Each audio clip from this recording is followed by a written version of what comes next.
எல்லாருக்கும் வணக்கம். இன்றைக்கி வந்து பிகினர்ஸும் பேச்சுலர்ஸும் ரொம்பவே ஈஸியாகவும் மினிமல் இன்க்ரீடியன்ட்ஸை யூஸ் பண்ணி ரொம்பவே டேஸ்டியாகவும் செய்யக்கூடிய ஒரு ஈஸியான ப்ரான் கிரேவி எப்படி செய்கிறதுனா பார்க்க போகிறோம். அதுக்கு ஃபஸ்ட்டு வந்துட்டு கடாயில் எண்ணெய் விட்டுட்டு கருவேப்பிலை, பொடியாக நறுக்கின பெரிய வெங்காயம், பூண்டு இதெல்லாம் போட்டு நல்லா வதக்கிட்டு கூடவே உப்பும் மஞ்சத்தூளும் போட்டு வதக்குனதுக்கப்புறம் நம்ம நல்லா க்ளீன் பண்ணி வச்சுருக்கிற ப்ரான்ஸ் அதில் போட்டு வதக்கி அந்த ப்ரான்ஸ்லேருந்து தண்ணி வந்து வெளியில் வர வரைக்கும் வெயிட் பண்ணிவிட்டு மிளகுத்தூளும் குழம்பு மிளகாய் தூளும் ஆட் பண்ணணும். மிளகுத்தூள் வந்து மஸ்ட்.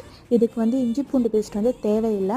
ஸோ இதெல்லாம் ஆட் பண்ணிவிட்டு நல்லா கொஞ்சம் நேரம் பாயில் ஆனதுக்கப்புறம் தேங்காயும் சோம்பும் போட்டு அரைச்சி அதோட பேஸ்ட்டே இதில் போட்டு மறுபடியும் வந்து ஒரு 2 to 3 மினிட்ஸ் நல்லா பாயில் ஆகிட்டு அந்த கிரேவிலேருந்து எண்ணெய் பிரிஞ்சு வரப்போ அந்த கிரேவியை இறக்கிட்டு இதை வந்து நம்ம சுடு சாதத்தோடு சேர்ந்து சாப்பிட்டோன்னா சூப்பராக இருக்கும்.